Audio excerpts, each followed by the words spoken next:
오늘 깜짝 놀랄 만한 교섭단체 연설이 있었습니다.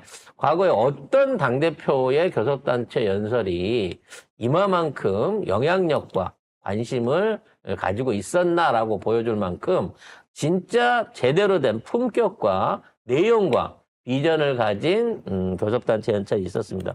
뭐 크게 얘기하자면 세 가지 정도의 주제가 있었는데요. 간단하게 내용 정리를 먼저 한번 해보겠습니다. 민주주의 회복에 대해서 민주주의가 심각한 위기에 처했고 지금 헌정 파괴 세력이 등장했다. 그래서 국회의원 국민 소환제도 도입을 할 것이고 직접 민주주의를 강화하겠다. 요렇게 해야 된다. 요렇게 얘기를 했고 그다음에 경제 관련해서는 노동시간 줄이고 주 4일 근무로 나가야 된다. 4.5일제를 시작으로 해서 주 4일제로 가서 그리고 정년 연장 논의를 통해서 노동시장 개혁을 좀 해야 된다. 그다음에 양극화 위기도 해결해야 되고 추경 30조를 해야 되는데 의제에 따지지 않겠다. 추경한다고 하면. 그러니까 30조. 전국민 지원금 관련한 게 한 13조 정도 되잖아요.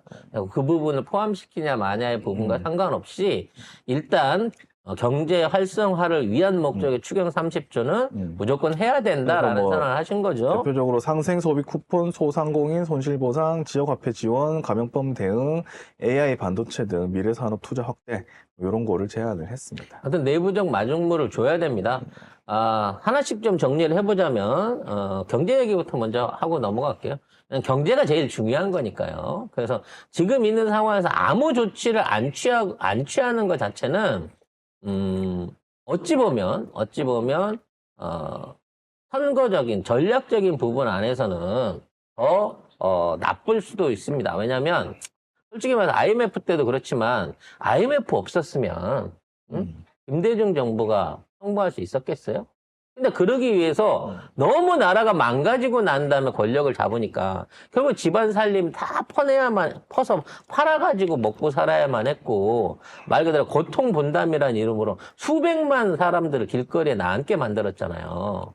근데 정치적인 논리로 따진다고 하면 냅두고 나면 앞으로 이 정권이 살아있느냐 더 경제가 힘들어지겠지만 그걸 그렇게 방치해서는 안 된다는 겁니다.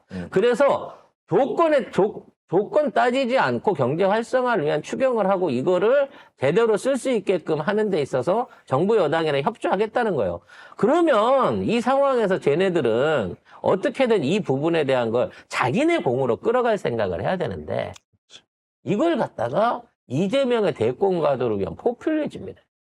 지금 돈 쓰면 사람들이 이재명이 준 돈이라고 생각한다는 거야? 아니, 저기 정권을 잡고 있는 건 니들이잖아요. 아니, 니들이 정권을 잡고 있잖아. 누가 보면 이재명이 대통령인 줄. 그러니까 지금까지 이재명이 돈을 딱 안 풀고 갖고 있다가 지금 선거 직전 와서 푼 것처럼 알겠어. 아니, 정권을 잡고 있으면 자기네들이, 잠깐만, 정권도 그럼 안 잡고 있는데 그렇게 의회에서 통과시킨 걸 다 거부권을 행사했단 말이야? 정권도 없는 것들이? 그러니까. 이재명 대표가 할 수 있었던 거를 니들이 그럼 거부권으로 다 막은 거 아니야? 니들이 무슨 권한도 없이 그런 거부권을 행사를 하는 거야, 그럼. 이게 말이 앞뒤가 안 맞잖아요. 민주당이 하자고 해가지고 했던 거는 지들이 다 거부해놓고는 나중에는 민주당이 말이야! 반대해가지고 우리가 그걸 할랬는데 못했다라는 식으로 맨날 그래. 그렇게 순 거짓말로 거기다 기레기들은 그걸 바로 잡아줄 생각을 안 하고 또 따옴표로 걔들이 했던 말을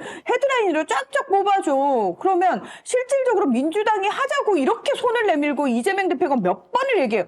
어떤 얘기든 우리는 한 테이블에 앉을 의향이 있고 같이 얘기를 하자라고 끊임없이 얘기하는데 그거 안 앉을 거야! 싫어! 안 해! 민주당이 우리랑 얘기 안 한대요라고 얘기하는 거짓말하는 게 누구야? 그래서 얘네들은 지금도 마찬가지예요. 나라 살리고 내란 종식은 생각도 없어.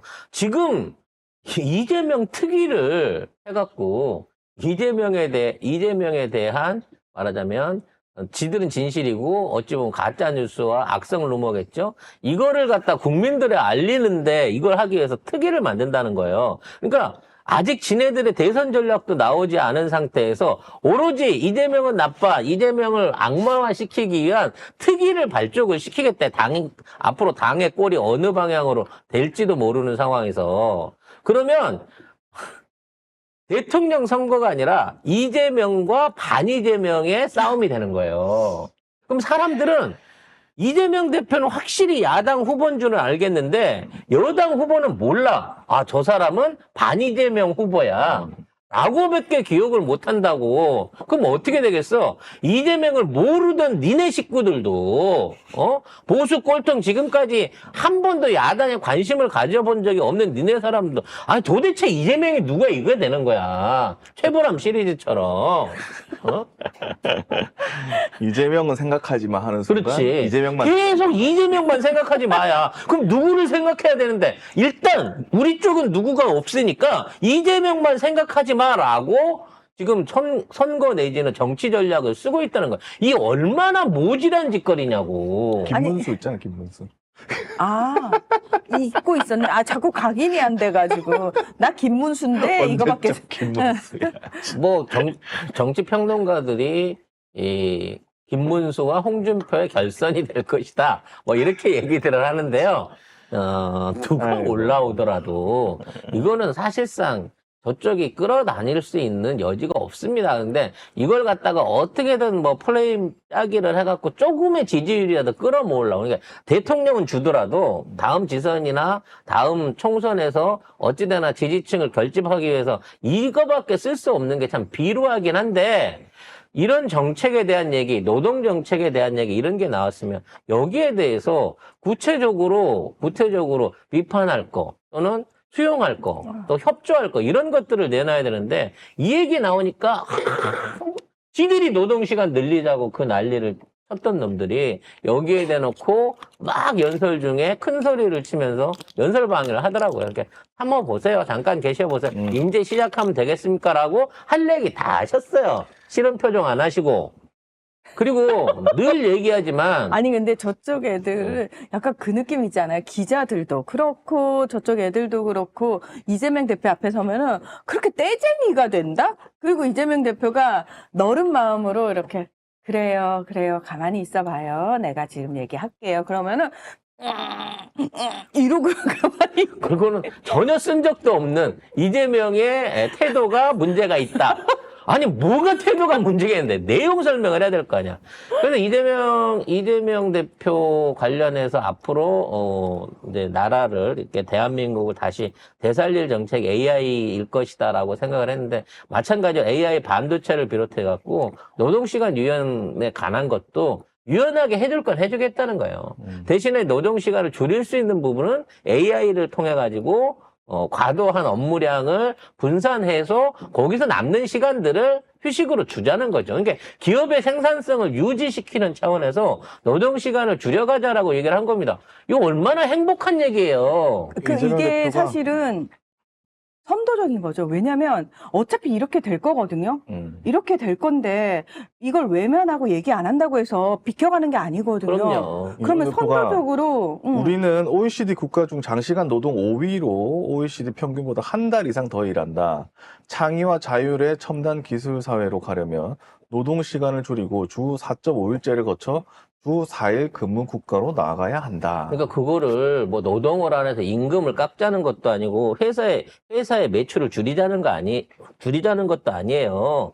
회사의 운영과 회사의 전반적인 경영 상태, 재정 상태는 그대로 유지를 하면서 AI를 통해서 업무 효율을 높이고 거기에서 얻어진 시간들을 갖고 임금을 그대로 유지해주면서 근무 시간을 줄이자는 거잖아. 누구 손해날 사람이 없어요. 아무도 없어요. 그러니까 임금이 줄어들지 않는 근거가 뭐냐라고 물어본다면 AI로 대체해서 생산성에는 전혀 문제가 없는 문제가 거죠. 없으니까. 그리고 기업가 입장에서도, 기업인 입장에서도, 대표 입장에서도 손해볼 게 없는 상황이면은 굳이 임금을 줄일 이유가 없다라는 거죠. 따라서 이와 같은 큰 비전에 대해서 이해를 못하는 건지 안 하는 건지 모르겠지만 전애들은 대안도 없는 상태에서 악다구니만 쓰고 있습니다. 아니, 대안이 그거예요. 여기 이렇게 말하니까 여당 국힘 의원들이 유연화 뭐 이렇게 노동 했나 봐. 유연화. 노동자를 죽이자는 소리야. 그렇죠. 그게 대안이에요. 그러니까 당장에 인력 확보가 안 되고 인력의 추가가 필요한 부분은 AI가 대체할 수 있는 수준에 갈 때까지 유연화하는 거 인정한다는 거야. 왜? 기업의 생존이 제일 중요하니까. 경제적 가치를 추구하는 게 중요하니까. 하지만 그게 아닌데 그런 경우라도 빨리 대체하면서 정상화할 수 있게 노력을 해서 궁극적으로 주사일제 가자는 거 아니에요. 아니, 잠깐만요. 나는 너무 짜증이 나는 게 뭐냐면은, 항상 기업 얘기를 하면서 이거 살려야 된다 이런 얘기를 하면서 늘 노동자들은 피해를 보는 게 너무 당연한 쪽으로 돼 그렇지. 있고 기업인들은 절대 피해를 보면 안 되는 식으로 아예 이 프레임을 딱 박아놓고 피해도 아니야. 그러니까 피해가 아닌데 그냥 좀 네. 자기는 이만큼 그러니까 늘 가져가는데 얘기하는 거잖아. 이만큼 더 주기 싫어서 그래. 기업이 성공해야 낙수 효과로 밑도 산다. 내가 부자고 땅을 많이 사야 가난한 사람이 세를 쉽게 얻는다. 이런 말도 안 되는 논리를 얘네들이 우선 내세우고 낙수 효과 있는 거예요. 끝난 지가 필리핀의 독재자 마르코스 와이프 이멜다가 3,000켤레의 명품 구두와 수백 개의 명품 가방을 쌓아놓으니까 아니 이 국가 세금으로 왜 이런 짓을 했냐고 그랬더니 이멜다가 뭐라고 했는지 아세요? 내가 이걸로 나중에 어려운 사람들 도우려고 그래 라고 진짜 인터뷰를 했어요. 미친년인 거지. 그 말하고 뭐가 달라. 그럼 김멜다도 지금 그런 마음을 갖고 그걸 당연하지. 사모하고 있는 거야? 그러니까 미친 거라니까. 그러니까 저 독재자 마인드를 가진 사람들의 이건 진짜 어디서 파는 건가? 똑같은 논리인 거예요. 부동산 문제도 똑같잖아. 집을 엄청 수백 채 가지고 있는 사람이 더 많이 가져야지 내가 세도 많이 줄 거 아니야. 이거하고 뭐가 달라요? 그러니까 세 사는 사람은 평생 세만 살아란 거예요. 당연하지. 아무튼 그래서 요렇게 이제 경제 관련된 얘기를 하셨고요. 사실 제일 중요한 쟁점은 국회의원을 비롯한 선출직들에 대한 소환제, 아마 요게 애들을 방방 뜨게 만들었던 것 같습니다. 국민 소환제. 네. 이게 뭔 얘기냐면 공무원들 같은 경우에는 징계도 받고 뭣도 받고 뭐 외부적인 감찰도 되고 탄핵도 되는데 이 선출직 시키들은 선출직이라는 이름만으로 무슨 짓을 해도 망고땡으로 쭉 간단 말이에요. 특히나 국회의원 같은 것들. 윤상현이 봐요. 말도 안 되는 짓거리 하고 있는데도 여전히 고개 빳빳이 들고 다니잖아요. 왜 지역구에는 안 가고 미추홀에는 안 가고 왜 대구 부산을 돌아다니면서 정치를 하냐고 지가. 거기 출마할 거야? 그래도 최소한 고향에 와서 얘기를 해야 될 거 아니냐고. 그래서 이 선출을 했던 사람들의 권한으로 또다시 이 선출자의 문제가 있었을 때는 소환을 통해서 투표를 통해서 해임할 수 있는 권리를 갖겠다는 겁니다. 그러면 사실 이런 제도가 있으면 국민 주권이 좀 더 강화되고 직접 민주주의가 실천되고 눈치를 보기 위해서 자기 업무를 더 열심히 해야 되니까 정신 바짝 차리고 내가 열심히 해야 되겠다라고 이걸 받아들여야 되는데 말도 안 되네. 그게 이재명 독재라는 거야. 이재명의 독재를 위한 그리고 체제를 만들고 있다는 거지. 더 말도 안 돼. 법카 쓴 것부터 토해내래. 법카 이재명 대표가 썼냐? 아이고. 그래서 얼마 썼는데 그리고. 아니 진숙이만큼을 썼어. 희룡이만큼을 썼어. 아니 이재명 대표가 썼나? 그 가족들이 썼냐? 그것도 아니잖아. 아니 토해내고 끝날 것 같으면 내가 대신 줄게. 그럼 10만 원. 아이. 응? 10만 원 아니고요. 7만 8천 원. 그러니까 내가 2천 원 우수리까지 해. 그럼 내 돈으로 8만 원 줄게. 받으면 끝나? 아이고 진짜. 그래서 인간. 이 주민 소환제는 앞으로 이재명 정권이 탄생하게 됐을 때 모든 정치와 선출직들한테 적용될 무시무시한 감시 체계 내지 직접 민주주의 시초가 될 겁니다. 아니 뭐 자기네들 지지율 50% 넘는다며요. 다 이거 자기들한테 야, 좋지. 니네 동네 가면 다 잘 된다며. 아니, 저기 지지율이 50% 지지율 50% 넘는다며. 지지율 50%가 넘는데 그 서울역에서 그 개쪽을 당하고 20분 만에 쫓겨났나요? 이 안에는요, 대통령도 포함이에요. 대통령도 국민소환제에 응하겠다는 전제하에서 가는 겁니다. 앞으로 탄핵 같은 이런 복잡한 법정 절차가 아니고요. 국민투표를 통해가지고, 청원을 통해가지고, 국민투표를 통해서 청원제도를 갖고 대통령도 바꿀 수 있게 만들겠다는 거예요. 전제를 받아야지. 정말. 아니, 그러니까 수준이 어느 정도 좀 맞아야지 우리가 건전한 토론이라는 게 안 돼. 형성이 여기 안 되는데 돼. 이 차이가 너무 커. 이쪽에서는 계속 논리적인 이야기를 하는데 논리적이고 상식적인 얘기를 하는데 이쪽에서 난 모르겠고 침 뱉을 거야 오줌 쌀 거야 똥 쌀 거야 이러고 있으면 말을 안 하겠다는 거잖아요. 그래서 그러거나 말거나 국민 대다수의 의견이 아마도 여기에 총의로 모일 것으로 생각합니다. 그러니까 이런 그 제안이나 발언 하나하나가 정치인이 스스로의 기득권을 내려놓지 않으면 할 수 없는 제안인 거예요. 그렇죠. 그래서 지금까지 우리가 한 번도 이런 제안을 하는 정치인을 만나본 적이 없고 이런 직접 민주주의가 이루어질 수 있겠다라고 하는 가능성을 생각해 본 적이 없는 겁니다. 특히 윤석열 정권의 특징이 뭡니까? 내로남불이잖아요. 니들은 우리가 쥐잡듯이 잡아도 그 모든 거에서 우리는 다 예외야. 그게 윤석열 정권 그 족속들의 공통점이잖아요. 특징이잖아요. 모든 대표적이잖아요. 사람이 틀렸다고 말하고 나만 옳다고 말해도 내 말이 맞는 거야 라고 하는 이런 어디 그 도상그룹 카피를 뒤집어 놓은 이런 말도 안 되는 의식을 갖고 살고 있는 정치 세력들을 이번 기회에 드러내야 돼요. 정말로 정말 우리 저 유시민 작가의 말 맞다나 진짜 똑같이 해주고 싶죠. 우리 마음이야. 근데 우리는 니들은 그렇게 수준 낮게 가도 우리는 그래도 상식적이고 그래도 원칙이 있으니까 똑같이 하셨으면 좋겠습니다. 해야 됩니다. 속마음은 저도 그렇습니다. 정말 똑같이 해도 정신 못 차리겠죠. 당연히 저것들은 인간이 아닌 게. 그래서 차기 검찰총장 후보로 한동훈을 영입하면 한동훈이 겁나게 아이, 또 뭘. 탈실을 잘할 것 같죠. 뭔 소리예요? 한동훈도 특검 대상인데 무슨? 그리고 저도 잡혀가는 거예요. 우리가 그냥 앞잡이론이라는 게 앞잡이론. 네. 아무튼 어찌됐거나 이재명 대표의 교섭단체 연설 아마 오후 되면 저희가 지적하고 있는 내용이나 이런 시각으로 풀어내는 언론 없을 거고요. 또 무슨 말도 안 되는 꼬투리를 잡아가지고 뭐 연설 태도가 어땠느니 무슨 뭐 걸음걸이가 건들건들했느니 벌써부터 대통령이 된 듯한 태도를 벌써 이렇게 헤드라인이 빤히 보여. 그리고 국민 공감을 얻을 수 없는, 굉장히 말도 안 되는 얘기들을 꺼내놨다. 포퓰리즘이나 아마 이런 걸로 언론이 도배를 치겠습니다만, 니들이 아무리 이게 두려워서 눈 가리고 아웅한다고 하더라도, 이제, 민주당 앞으로 시민들 그리고 이재명 대표가 만들어갈 나라의 방향은 하나하나씩 벌써부터 초석이 깔리고 있어요. 굉장히 구체적이고 디테일하게 다 이제 구상을 해 놓으신 상태라고 왜냐하면 보면 될것 지난번 같아요. 조기 대선 때는 인수위도 없이 갑자기 인수를 받다 보니까 이 문재인 정부가 뭘 할지 어떤 방향으로 갈지 어떤 것들 주안점을 둘지에 대한 거를 모르는 상태에서 시작이 됐어요. 하지만 지금은 다르다는 거지.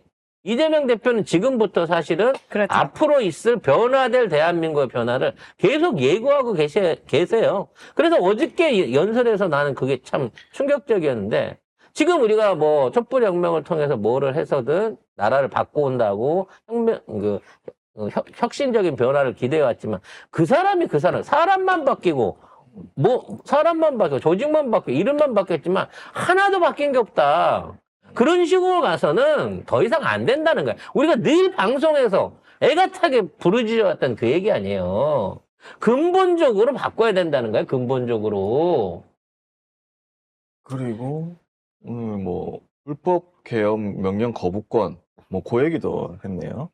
거부권 그다음에 그러니까 불법 계엄을 저지한 공로자 포상 이런 시스템도 마련해야 된다. 그거 너무 좋다. 특별하게 입안을 하겠고 포상을 한다 이것도 중요할 것 같아요. 그럼 지금 대령급들이 혹시 위에서 계엄하게 모여 그러면 그 병력을 갖고 그 전화 온 놈을 가서 잡아오면 포상을 받을 수 있는 그런 좋은 제도를 만든다고 하는데 너무 좋습니다. 법 있다고 계엄할 놈이 안 하겠습니까? 그러니까 법으로 하지 못하게끔 하는 거 이게 중요한 게 아니라 그 짓 하려는 놈 잡아오면 2계급 특진하면 지 혼자 못하니까 계엄은 일단 누구한테 전화 거는 순간 순간 바로 문 열리고 체포하러 들어온다는 당연하지. 거죠. 아싸 나 2계급 특징. 야 저 새끼 잡아다 바쳐야지. 예. 아무튼 포상이 크면 클수록 더더욱 계엄은 하기 어려워질 것 같습니다. 네. 명령 거부권은 사실상 무의미해요. 저 명령을 거부한다는 법이 생기기 전에 이 새끼들은 벌써부터 군사적으로 뭔 짓거리를 할 놈들이거든요. 아무튼 여기 자꾸 송 작가 TV를 주 7일제로 바꾸려고 하지 마세요. 아니, 누가 그런 저희는 주 4일째 되면 정말 세상에. 철저하게 지켜갈 생각입니다.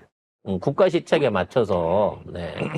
아무튼 이재명 대표의 교섭단체 연설에 대한 반응과 또 여기에 대한 모함들에 대해서는 내일 이 시간에 저희가 다시 한번 정리를 해볼까 합니다. 사실은 단독 입후보한 대통령 후보의 일종의 공약을 들은 것 같은 그런 내용이 아니었나 싶고요. 근데 저는 사실은 그래요. 제 느낌은 얘기할 수 있잖아. 나는 그냥 대통령의 시정연설처럼 들었어. 그건 내 느낌이고 내가 그렇게 그리고 느꼈는 이게 거잖아.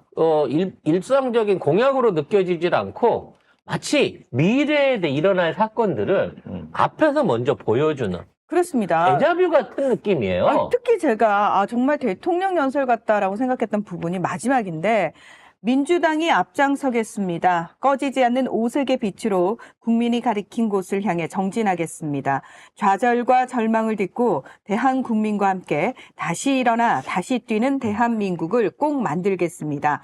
서로를 인정하고 긍정적으로 사고하고 미래를 향해 함께 나아갑시다. 대통령님의 말씀이 오래간만에 되게 품격 있는 말씀 들어가지고 저는 귀가 되게 정화되는 느낌이었어요. 맨날 말도 안 되는 헌재 변론에서 윤석열의 말도 안 되는 짓거리만 듣다가 자, 이 부분은 우리 편집팀이 짤로 만들어가지고 따로 하나 쇼츠로 올려드릴게요. 여러분들 계속 돌려드리면서 이재명 대표의 약속. 또 그 얘기를 했더니 오색의 빛 그러니까 또 오방색이냐 오방색이냐? 오늘 오방색이냐? 오색은 모든 종류, 그러니까 오라고 하는 숫자 자체가 모든 분야, 모든 방향에 대한 것이고요. 빛은 앞으로 나아갈 미래와 희망을 의미하는 거지 이재명 대표가 오방색을 위주로 얘기하지는 않았다는 거. 혹시나 또 니들 그럴까 봐 내가 미리 얘기한다. 라는 차원에서 오늘 멋진 연설 들었습니다. 냥냥빤찌님이 옆에 문화나 이국장님 등은 쉬셔도 포레스트는 일해야 함이라고 정확하게 지적해 주셨네요. 감사합니다. 혼자 못합니다, 저는. 죽으면 죽었지 저는 혼자는 못합니다. 뭐 별로 말을 시키는 건 없지만 그래도 혼자 하는 꼴은 저도 못 봅니다. 왠지 아세요? 이분 윤석열이랑 DNA가 똑같다니까요. 일단 자기가 59분을 얘기해도 앞에 사람들이 있어야지 그럼 얘기하는 들어주는 사람이 있어야지. 리액션 받아주는 사람이 있어야지 장단이 나는 거지. 아니 관계 없이 혼자 공연을 왜 해? 네, 그렇습니다. 아무튼 여기까지가 대나무 숲이었습니다. 오늘 방송은 이제 힘들어.